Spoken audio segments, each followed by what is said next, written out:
Hey there, buddy. Also with Basecamp Trading. It is Friday, June 20th, and we're going to take a look here at OSCR Health. Now, this is a trade, full disclosure, we've been in for a little while here. This is, you can see my average entry is $13.96, so just under $14.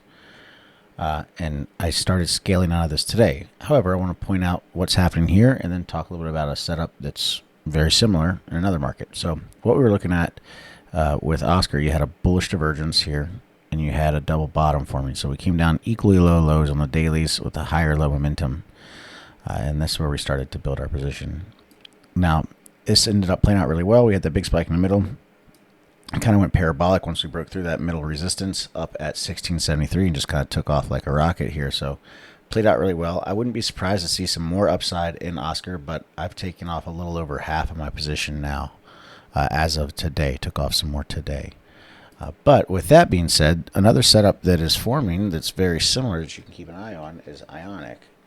If you look at where we are with Ionic, we have pulled down pivot low 1, bounced up, hit our middle pivot high, and then pulled back down. Now we have that double bottom setting up. Now, the difference between Ionic and OSCR is OSCR had that bullish divergence, right?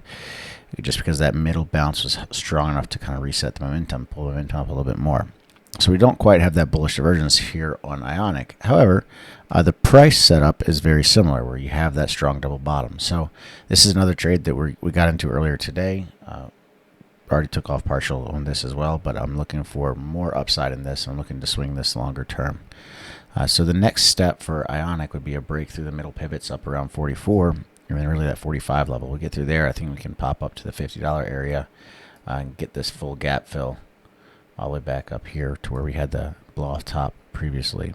But keep an eye on it. Again, Ionic's not looking bad. Nice job for those of you that took the long earlier today. It's working out fairly well. And again, OSCR, for everybody that's in that with me, that's playing out beautifully.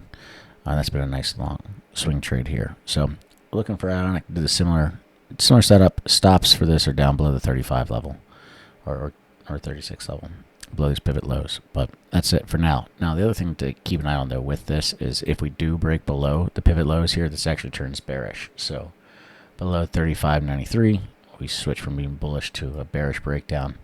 We look for a push back down to like a 100-day moving average around 31, 32. But that's it for today. I hope it helps. Don't forget to like and subscribe. Until next time, everybody, happy trading.